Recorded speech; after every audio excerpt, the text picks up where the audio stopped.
शुभदं मदीकशरणं नैशिश्वरं श्रीधरं निखिल भुवनमाया छिन्न विच्छिन्न कर्ति विबुध बहुमृग्या मुक्ति मोहंत दात्री शिथिलित विधिरागा राध्य राधसुधानी विलसतु नित्यं भक्ति सिद्धान्तवाणी संसार सिंधु तरणे हृदयं जदिष्यत् शनिकीर्तनामृत रसे रमते मनश्चेत् प्रेमाम्बुधौ विहरेण यदि चित्तविद्धि श्रीचैतन्य चंद्र चरणे शरणं प्रजातु। हे कृष्ण करुणा सिंधु दीनबंध जगत्पते गोपेश गोपिका कांत राधा कांत नमो नमस्तुते। तप्त कांचन गौरांगी राधे वृंदावनेश्वरी वृषभानुसुते देवी प्रणमामि श्री हरिप्रिये। वृंदायै तुलसी देव्यै प्रियायै केशवस्य च कृष्ण भक्ति प्रदिदेवी सत्यवत्यै नमो नमः। श्री कृष्ण चैतन्य प्रभो नित्यानंद श्री अद्वैत गदाधर शिवसादि श्री गौर भक्त वृंद। हरे कृष्णा कृष्णा कृष्णा हरे हरे हरे राम राम राम हरे हरे। निताई गौर हरि बोल निताई गौर हरि बोल निताई गौर हरि बोल निताई गौर हरि बोल। परम आराध्यतम श्री श्री गुरुपाद पद्म जय युक्त हूँ कलिजुग पावन अवतारी सभजन विभाजन प्रयोजनावतारी सचिनंदन गौर हरि सपार्षद नृत्यकाल जय युक्त हूँ। वृंदावन बिहारी गौरिया तीन ठाकुर सम्बन्ध अविधेय प्रयोजन तत्वेर अधिष्ठात्री देवता राधा मदन मोहन गोविंद गोपीनाथ सपार्षद नृत्यकाल जययुक्त हूँ। भद्रस्थले उपस्थित এই পরিক্রমার পিরোধা গোপীনাথ গৌরী মঠের প্রতিষ্ঠাতা ভক্তি প্রমোদ পুরী গোস্বামী মহারাজের স্নেহ বিগ্রহ ভক্তি বিবুধ বোধায়ন গোস্বামী মহারাজ জয়যুক্ত হন। আমার জ্যেষ্ঠ গুরু ভ্রাতা ভক্তি চৈতন্য গিরি মহারাজ জয়যুক্ত হন। অন্যান্য সকল ত্রিদণ্ডী স্বামীবৃন্দ জয়যুক্ত হন। গৌর কথা কৃষ্ণ কথা ধাম মাহাত্ম্য শ্রবণ বিপাসু শ্রোতৃমণ্ডলী মাতৃমণ্ডলী সকলেই জয়যুক্ত হন। মহারাজের আদেশ পালনার্থে আমার কাম ও কলুষিত চিত্ত শুষ্ক মরুভূমি সদৃশ জিহ্বাকে কথঞ্চিত কৃষ্ণ কথারসে সিক্ত করবার মানুষে দু চার কথা বলবার প্রয়াস পাচ্ছি। সকলেই আমার অপরাধ মার্জনা করবেন। প্রথমেই একটা কথা বলি, আজকে এই যে এখানে বসা হয়েছে ভগবানের কথা ধামের মাহাত্ম্য আজকে বর্ণনা হচ্ছে, এই জায়গাটাকে আমরা মনে করি মুড়ি ঘুগনি খাওয়ার জায়গা। মুড়ি খাই ঘুগনি খাই চলো। আমি খুব ইচ্ছা পোষণ করতাম মনে মনে, আমি মহারাজকে বলেছিও দুই একবার যে এখানে একটু ভগবানের কথা হোক, শুধু মুড়ি ঘুগনি না খেয়ে। মহাপ্রভুর ইচ্ছায় আজকে এখানে সেইটি বাস্তবে পরিণত হয়েছে। আমার খুব আনন্দ আছে। এই জায়গাটি ধাম চৈতন্য সারস্বত মঠ শ্রীধর দেব গোস্বামী মহারাজের প্রতিষ্ঠিত মঠ, দেবানন্দ গৌড়ীয় মঠ, এটা একই ওই কোলদ্বীপ দেবানন্দ অপরাধ ভঞ্জনের পাঠ। অপরাধ ভঞ্জন, অপরাধ বস্তুটি আমাদের বিচার করতে হবে। অন্যান্য সম্প্রদায় যারা তারা বলে গৌড়ীয় মঠের খালি অপরাধ খালি অপরাধ অপরাধ। এই অপরাধ জিনিসটা অপরাধ পাপ, পাপের হাত থেকে মুক্তি লাভ করা যায়, কিন্তু অপরাধের হাত থেকে মুক্তি লাভ করা যায় না।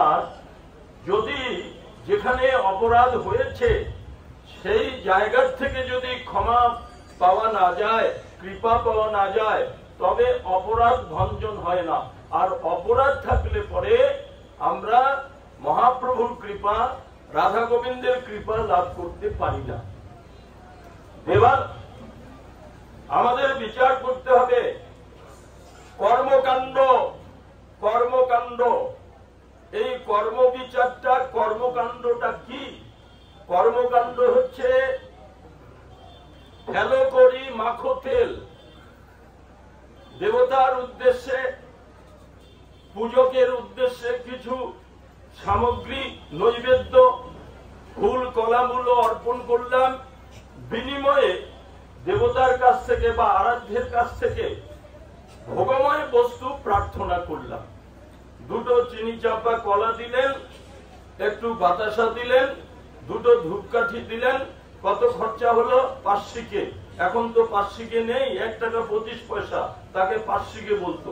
5 শিকে দিল ঠাকুরকে, আর ঠাকুরকে বলছে এমএলএ বানাও, মন্ত্রী বানাও, ছেলের চাকরি দাও, মেয়ের যেন ভালো করে বিয়ে দিতে পারি, ধন দাও, সম্পদ দাও। দিল 5 শিকে 1 টাকা 25 পয়সা।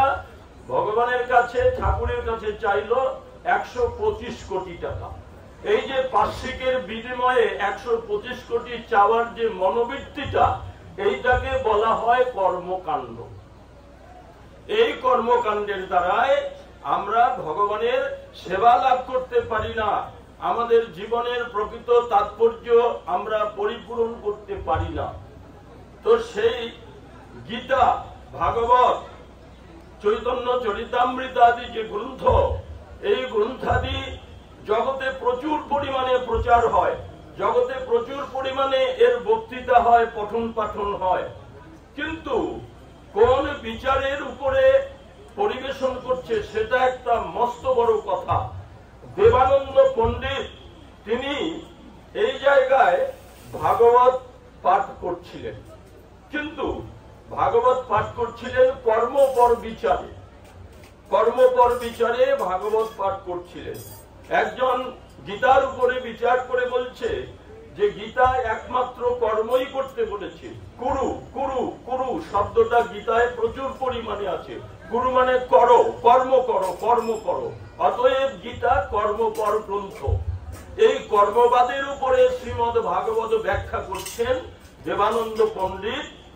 আর সেইখানে ছিলেন আমাদের শ্রীমান মহাপ্রভুর পরম পার্ষদ দেবর্ষি নারদের অবতার শ্রীবাস পণ্ডিত।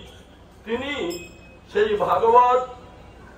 ভাগবতের একটা শ্লোক, পুণ্ডরিক বিদ্যানিধি, তিনি একটা শ্লোক, ভাগবতের একটা শ্লোক শুনে তিনি কৃষ্ণ প্রেমে আপ্লুত হয়ে গেলেন। অহবকি জংলব্ধা স্তনকালকুট জিঘাংসায়য়া দপ্পসাধ্বি লেভেগতিং ধাত্রুচিতাং ততয়ন্যং কং বা দয়ালুং শরণং ব্রজেন।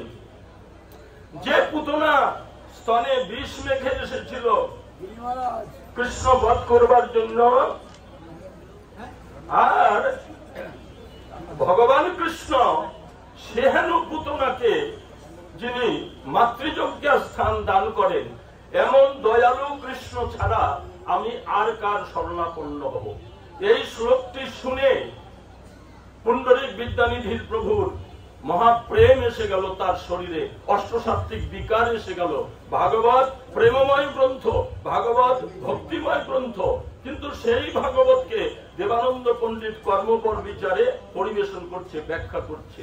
আর সেই ভাগবতের শ্লোক শুনে শ্রীবাস পণ্ডিতের অপ্রাকৃত ভাব এসে উপস্থিত হলো, অষ্টসাত্ত্বিক বিকার দেখা দিল, প্রেমে আপ্লুত অচৈতন্য হয়ে পড়লেন শ্রীবাস পণ্ডিত। তখন দেবানন্দ পণ্ডিত তার ভাগবত পাঠে বাধা প্রদান হলো এমন মনে করে, তার যেমন গুরু তেমন চেলা, টক দই তার ফুটা মালা। দেবানন্দ পণ্ডিত কর্মপর বিচারের বক্তা, তার শিষ্যগণ, তার অনুসারীগণ তারাও তদ্রূপ। তারা সবাই মিলে এই শ্রীবাস পণ্ডিতকে চ্যাংদোলা করে, মানে দুজনে ঠ্যাং ধরেছে, দুজনে হাত ধরেছে, ধরে সেখান থেকে বাইরে বের করে দিল শ্রীবাস পণ্ডিতকে। এই জন্য শ্রীবাস পণ্ডিতের চরণে অপরাধ হয়ে গেল দেবানন্দ পণ্ডিতের। এই দেবানন্দ পণ্ডিত পরবর্তীকালে শ্রীমান মহাপ্রভুর চরণে ক্ষমা ভিক্ষা করেন। মহাপ্রভু বললেন, শোনো, পায়ে কাটা ফুটিলে কি মুখে বাহিরায়? তুমি শ্রীবাস পণ্ডিতের কাছে অপরাধ করেছ, শ্রীবাস পণ্ডিতের কাছে ক্ষমা চাও। শ্রীবাস পণ্ডিত যদি ক্ষমা করে তবে তোমার অপরাধের হাত থেকে মুক্তি লাভ হবে। শ্রীবাস পণ্ডিত দেবানন্দ পণ্ডিতকে ক্ষমা করেছিলেন, এবং সেই দেবানন্দ পণ্ডিত পরবর্তীকালে তিনি মহাপ্রভুর ভক্ত হন। তাকে উপলক্ষ করে এখানে আমাদের দেবানন্দ গৌড়ীয় মঠ হয়েছে, এই জন্য দেবানন্দ গৌড়ীয় মঠ। এটা সেই অপরাধ ভঞ্জনের স্থান। আর এই যে জায়গায় বসেছেন, এই জায়গা একজন মহা সাধিকা উচ্চাঙ্গের একজন বৈষ্ণবী আমাদের গুরু মহারাজ ভক্তি রক্ষক শ্রীধরদেব গোস্বামী মহারাজের অনন্য সেবিকা কৃষ্ণময়ী দেবী, তার প্রতিষ্ঠিত এই জায়গা, তিনি এখানে এই মহাপ্রভুর সেবা প্রকাশ করেছেন। কৃষ্ণময়ী দিদি অত্যন্ত নারী হলে কি হবে, নারীরা সাধারণ নয়, নারীরা সমাজের প্রাণ কেন্দ্র, নারীরা সমাজকে মুক্তির পথ দেখাতে পারে। বিষ্ণুপ্রিয়া দেবী, অনেক নারী আছে আমরা তাদের কথা জানি না, সেই অনন্য মহিয়সী নারী আমাদের কৃষ্ণময়ী দিদি, সেই জায়গার স্থান।